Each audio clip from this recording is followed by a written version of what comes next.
Welcome to Self-Publishing with ALLi from the Alliance of Independent Authors. This week, it's our advice stream focusing on editing and design. Discover how you can apply best practices in these first stages of the publishing process to ensure the excellence of your work and its ability to appeal to your target readership. This Self-Publishing with ALLi podcast is sponsored by Book Vault.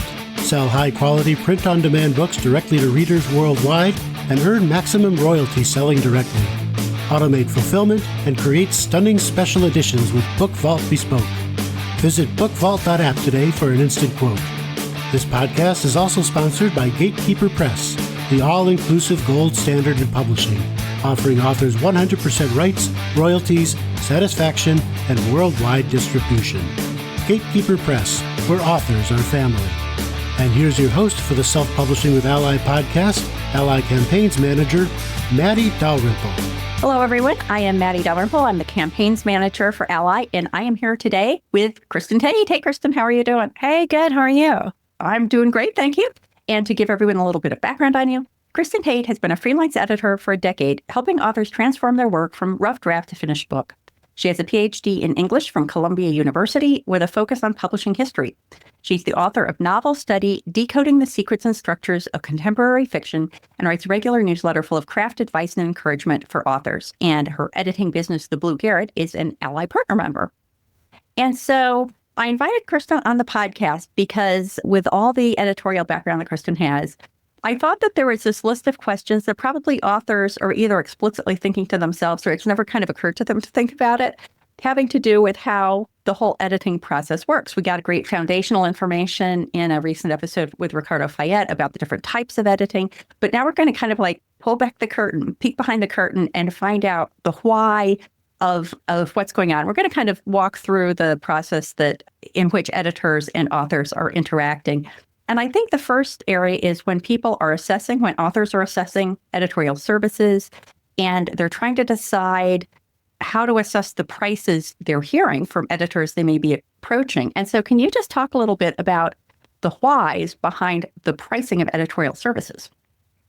Yeah, that's a great question. And editors do this all different kinds of ways, which I know makes it a little bit harder for authors. But I will tell you kind of from my point of view, so I charge everything by the word, in part because it's like the clearest measure, I think, for both editors and authors. They know when they send me a document exactly what their word count is. And so they know exactly what the price is I'm going to charge. I give them a per word price.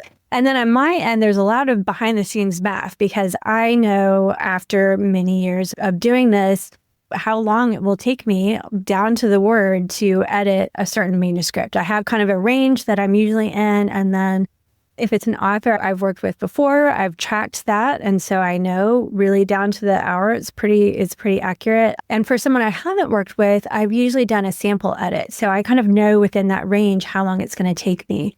And then behind the scenes, I kind of know what the target hourly rate I need to make to keep going as a business and cover all my expenses and all of those kinds of things. So the end goal, you should always get an overall project rate for whatever you're booking from an editor.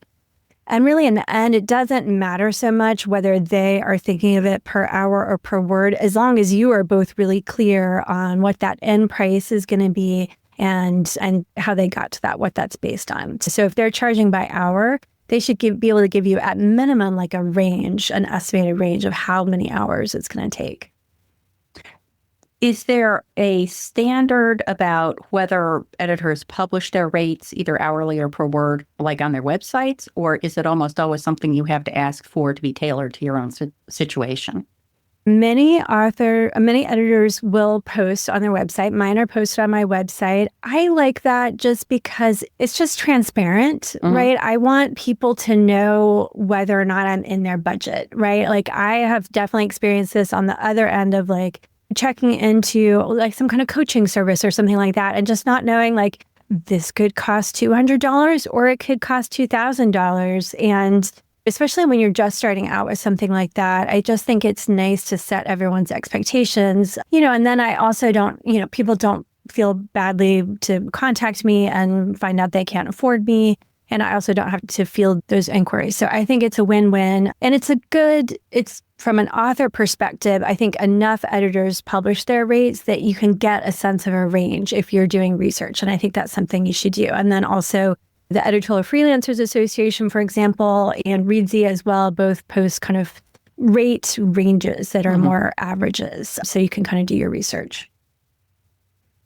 Yeah, and I suppose that once you have a client, the author may be going to your website to see your standard rates, and then you've had the experience. And if it's a good experience, like if it's a bad experience, I don't know, maybe the rate goes up next time, or maybe you just decline. Do you ever find you have to do that? Like an author comes back to you and you're like, oh, you know what? I just don't think that like this is the match made in heaven.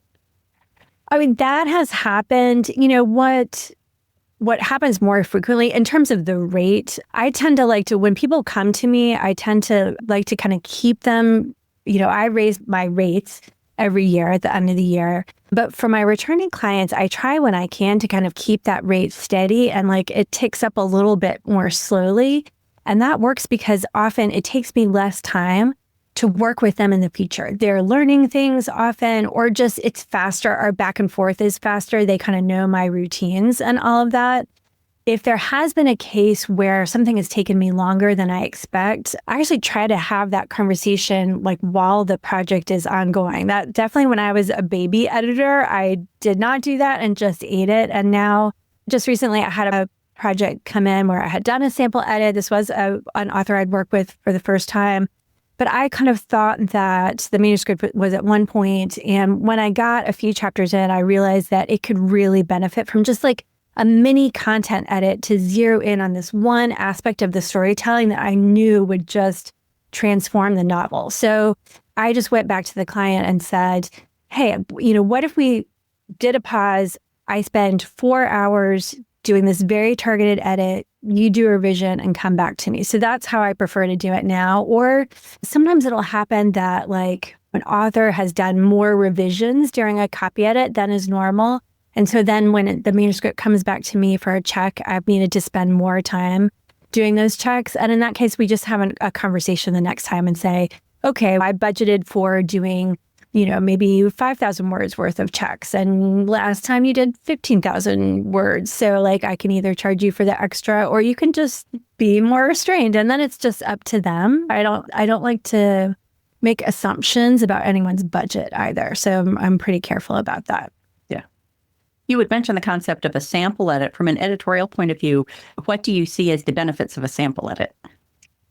There's a lot. So on my end, it's for me to kind of make sure I know what the author needs and that I can deliver it, right? Am I a good match for this project? Like, do I feel like in tune with this project? Do I feel connected to it?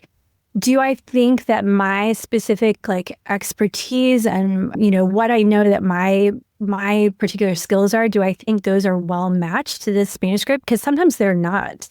And I feel like just maybe another editor would do a better job.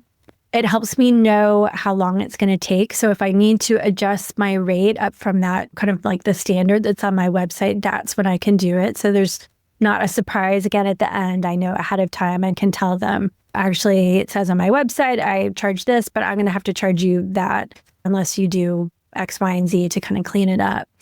And then from the author's standpoint, it really shows them what they're going to get. And I think trust is crucial in that relationship between an author and an editor. Like just if there's not trust there, nothing is going to go well. And so having that sample edit, I think is that and kind of maybe having a Zoom call and the initial email communications really help build trust. And so an author can read my comments and my edits and assess, you know, is this person respecting my voice?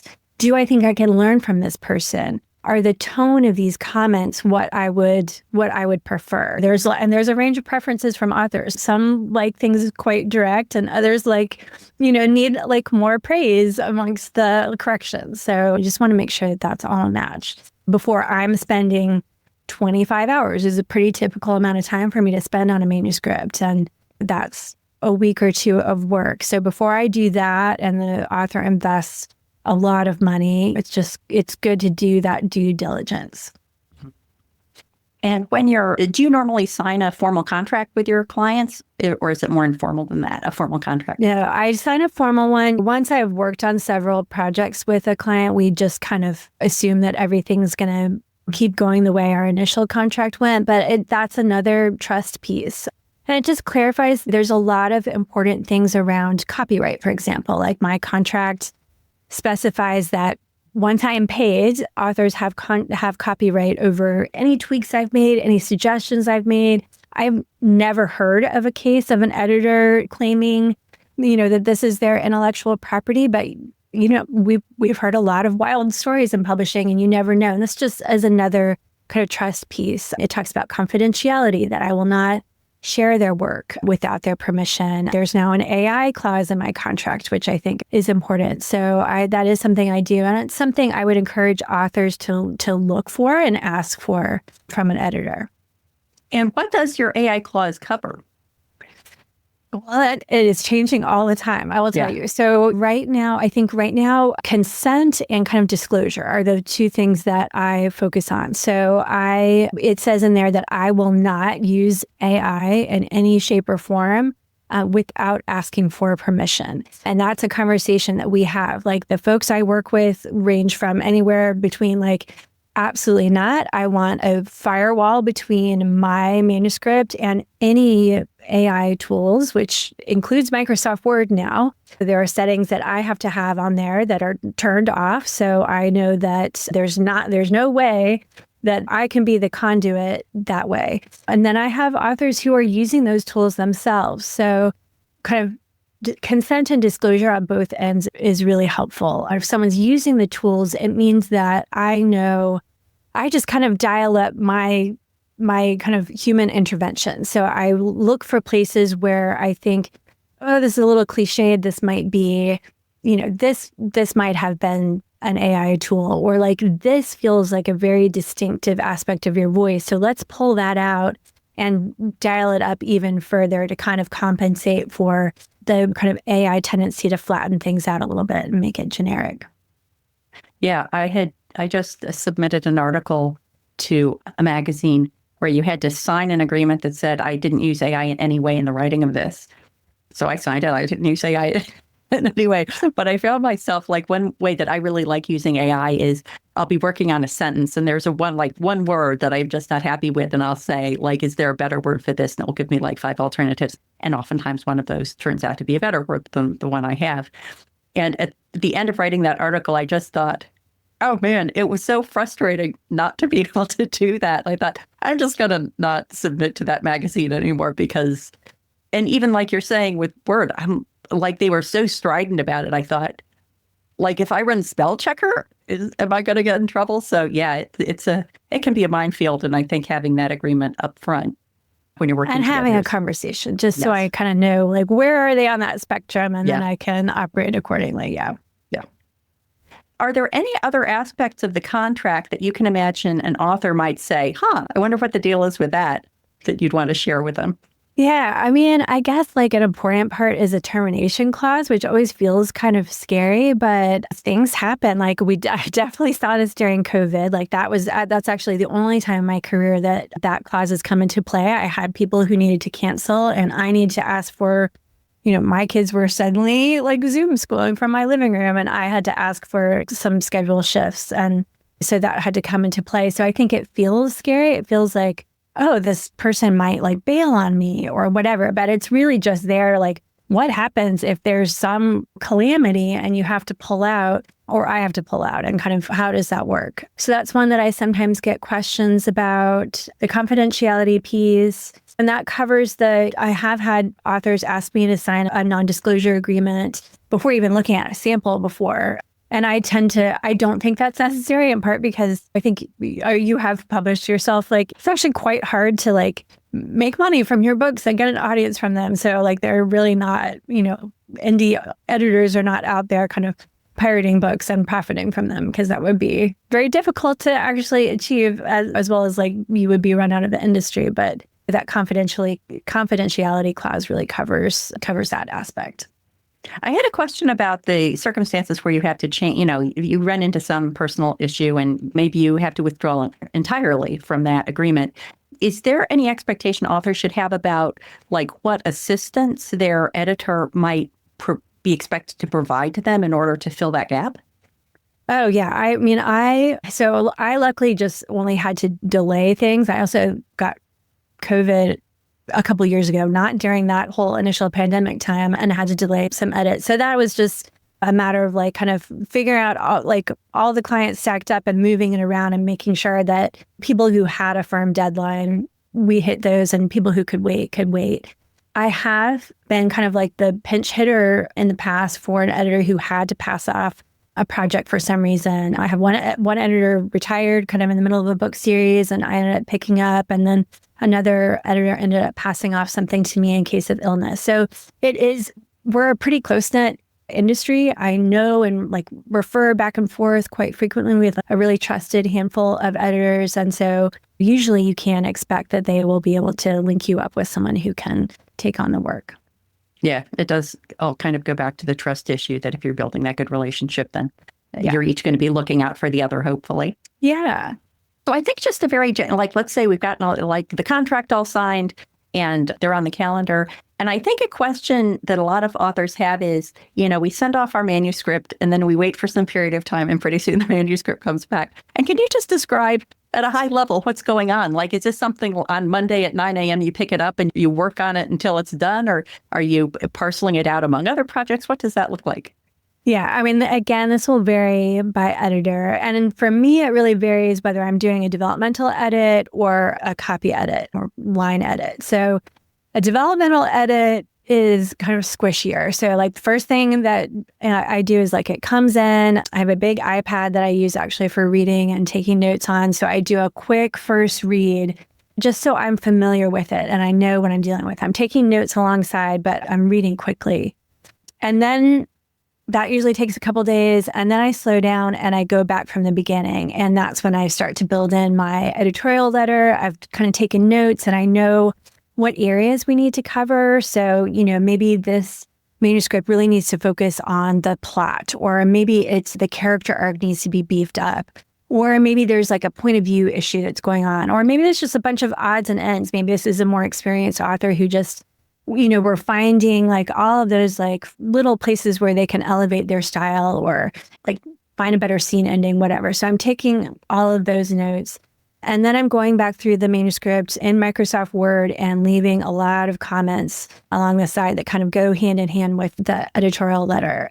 And that developmental edit process, it's actually not dissimilar from like, I feel like writing an essay for college or like even doing other kinds of writing. Like in almost every one, there's a point where I don't panic, but I feel like, wait, have I really got this? There's just always this moment of doubt where I feel like I'm spiraling a little bit. It's usually, I ask for like 2 weeks for those. And it's usually like that end of that first week where I'm like, wait, is this right? Like they're just, they're big projects and there's a lot of responsibility, right? When you are suggesting changes to someone's plot or saying you should take out this whole subplot or you need to add a whole nother subplot. And so there's room for that doubt to creep in. So like, I like to just a buffer day built in for just me to kind of freak out a little bit and then recover and go back in and be like, yeah, no, this is right. This is fine.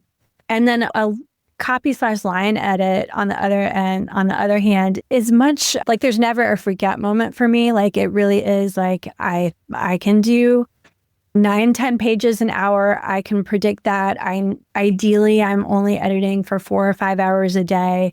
I just plug that in. I have a spreadsheet. I know what my word count is. I lay that along my calendar and we just go through the days very methodically and there's no panic. Yeah, I think that description it really helps illuminate the differences. Ricardo had talked about the differences between developmental editing and line editing and copy editing. And I think that seeing it from the editor point of view really helps illuminate exactly what the differences are there. Yeah. Like that. You had made a joke kind of before we started recording about why Microsoft Word. And so this is a question I guess you've gotten. How come I have to give you my manuscript of Microsoft Word? Talk about that a little bit. Yeah, I feel everyone's pain because like none of us like to pay for it, including me. And like, it just feels like they kind of have a monopoly there and people don't have it typically on their machines anymore. A lot of people are they're writing in Scrivener or they're writing in Google Docs, or if they have a Mac, they're writing in Pages. So it's just not everyone already has it. But the reason why editors continue to use it is it really is a pro tool. So the number one reason I use it, well, I guess there are two. One, I can assign key commands to anything. So like I have a whole set of extra keys over here that I have one that will change an uppercase letter to a lowercase letter. I have one that will change the next punctuation sign to an em dash. I have one that will change the next punctuation sign to a period. So those like assigning keys, key commands, and there's like a little kind of built-in kind of software tool in there called macros. And you can actually get AI tools to write them for you now. So I can really almost anything that you can dream up that you would need to do to a manuscript, I can get Claude AI to write a macro that will just execute that for me. So turn anything that says chapter when is by itself in a line to a heading 1 style, those kinds of things. Highlight everything that's in italics. Unhighlight everything that's in italics. And so it gives me maximum flexibility, and it makes me very, very fast when I'm doing the copy editing in particular. Yeah, I can imagine trying to switch from like Word to Pages to something else would be really, really unmanageable. Yeah. And then track changes. It's kind of a beast, but it does give you so much flexibility in terms of how what you're showing and what you're not showing and how you're showing it. And do you just want to see the comments, and everything else is kind of as if it were accepted, and it has all those tools. And even Google Docs is pretty good, but still not near at that same level of flexibility and power. Yeah, I don't know if it's just that most of us probably at some point got used to Microsoft Word, but I cannot look at Google Docs and feel creative. It's like, it would be fine for a business note, but there's just something about the user interface that does not scream creativity to me. It's funny because when I do my own writing, I think because I edit so much in Microsoft Word, I actually write in Google Docs. Really? Oh, interesting. Yeah, we all develop our preferences. Yeah. Another question I had that I think authors might be curious about is, to what extent is it okay for an author to push back on a suggestion that an editor has made? Oh, it's 100% okay. And I actually always say, especially with the developmental edit, but also with a line edit, these are suggestions, right? And I am ingesting that story world as I go, right? And I'm living in it for a week. But an author has been living in it for weeks, months, years, right? So I can only work within the parameter of what's there in the manuscript for me to work with, right? But the author can invent new aspects of this story world and change things. Like as an editor, I am not going to take that amount of leeway. So my job really is to kind of say, here's the problem, and here's one solution. If it's a line edit, I just generally go ahead and do the edit. Sometimes I'll have another version out there in a comment on the side. For a developmental edit, I'll often say, here's the problem. Here's some questions that I think will get you on the track of solving it. And then I often will have my own ideas, and often I will use the highlighter tool to black them out. And so the author has some time to kind of think about what they might want before they look at my suggestions and get imprinted on those, just so I don't block off. That's very interesting. Some creativity that they might have. But it's always really exciting for me when I've said, here's the problem, and an author comes back with this solution that is just brilliant and I would never have thought of. It's a delight for me when I see that. Yeah, that's great to hear. Also, I like that, like the redacting your comments approach until somebody wants to see them. That's great. Yeah. So what advice, this is kind of a wrap up to our conversation. What is some advice that you would give authors, just tips, insider tips for the best way to work with an editor, like the top couple that you think would really smooth the way to a great relationship? Yeah. So I think, communication is the biggest key. So be brave, like communicate more rather than less. Like be really upfront about what you think the strengths and weaknesses are of your manuscript. Tell us like, what are your hopes and what are your fears about this? Because we can help you address those things and help you achieve those goals. Like I work with dozens of authors a year, and like I have a lot of experience now, and I can say, I don't know what will happen with this manuscript, but here's what's happened with similar manuscripts. And then I think too, I think there's this holdover from school, right? Where we send in a project and we get feedback and we expect it to come with a grade or an assessment, right? I think there's that holdover and kind of fear.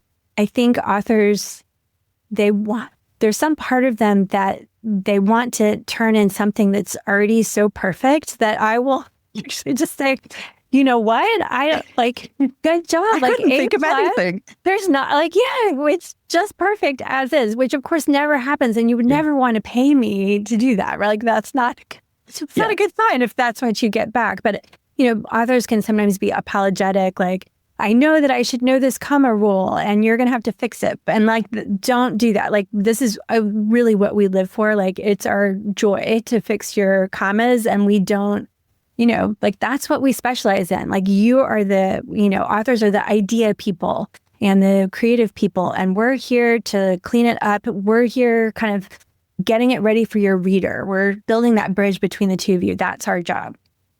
So great. Well, I love that perspective. That has really shed the light for me on a couple of things that maybe I wasn't even explicitly wondering about the editing process, but hearing you talk about it helps me understand it better. And then I think it helps me pave the way for working better with an editor. So, Kristen, Thank you so much. Please let everyone know where they can go to find out more about you and the Blue Garret and everything you do online. Yeah, my website's thebluegarret.com. I have a newsletter, and I have, if you want to do deep dives into studying novels, I have a Patreon too, where we're picking a book a month, a novel a month, and doing kind of deep analytical work on it. So if that's interesting, you can find me on Patreon at the Blue Garret, or everything's on my website. So great. Thank you so much. Thanks, Matty. You've been listening to the editing and design stream of the Self-Publishing with ALLi podcast, sponsored by Book Vault. Sell high-quality print-on-demand books directly to readers worldwide and earn maximum royalties selling directly. Automate fulfillment and create stunning special editions with Book Vault Bespoke. Visit bookvault.app today for an instant quote. This podcast is also sponsored by Gatekeeper Press, the all-inclusive gold standard in publishing, offering authors 100% rights, royalties, satisfaction, and worldwide distribution. Gatekeeper Press, where authors are family. And if you haven't already, we invite you to join our organization and become a self-publishing ally. You can do that at allianceindependentauthors.org.